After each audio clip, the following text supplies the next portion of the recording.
দুর্গাপুজোর 4টে দিন নিয়ম নীতি ও নিষ্ঠা ভরে হয় পুজো পাঠ। আর এই 4টে দিনের মধ্যে একটি বিশেষ পুজো হলো সন্ধি পুজো। বিশেষ মাহেন্দ্রক্ষণ মেনেই হয় এই সন্ধি পুজো।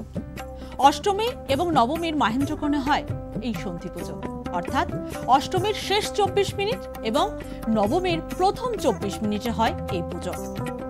48 মিনিটে তন্ত্রমতে হয় সন্ধি পুজো।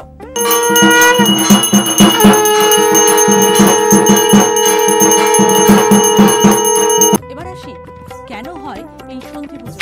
পুরাণ মতে দেবী দুর্গা মহিষাসুর বধের সময় চণ্ড ও মুণ্ড এই নামে দুই দৈত্য দেবীকে আক্রমণ করে। এই চণ্ড ও মুণ্ড হচ্ছে মহিষাসুরের সেনাপতি। দেবী দুর্গার সঙ্গে চণ্ড মুণ্ডের ঘোর যুদ্ধ হয় এবং এই চণ্ড মুণ্ডকে শেষ পর্যন্ত যে সন্ধিক্ষণে বধ করা হয়েছিল সেই সন্ধিক্ষণের স্মরণেই হয় সন্ধি পুজো। আর দেবী দুর্গাকে চামুণ্ডা রূপে পুজো করা হয়।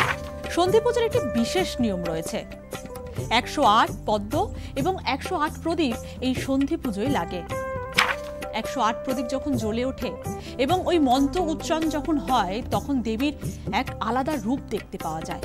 আমরা ছোটবেলা থেকে সেই রূপ দেখে আসছি এবং সকলেই দেখে আসছেন এই বিশেষ পুজোয়। পুরাণ মতে কথিত আছে যে এই সন্ধিক্ষণের সময় দেবী কালিকার জন্ম হয়েছিল দেবী অম্বিকার তৃতীয় নয়ন থেকে এবং পরাক্রমশীল অসুর রক্তবীজের রক্ত পান করেছিলেন কালিকা। আর সেই কারণেই পুরাণ মতে সেই রীতি চলে আসছে যে এই সন্ধি পুজোর সময় দেবীর দৃষ্টিপথের সামনে কাউকে আসতে দেওয়া হয় না।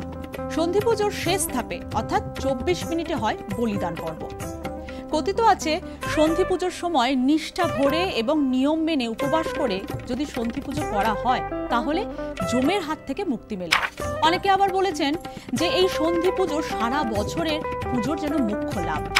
শুনলেন তো সন্ধি পুজো কেন হয়, সন্ধি পুজোর কি বা অর্থ। এবার আসি এবছর সন্ধি পুজোর নির্ঘণ্টে।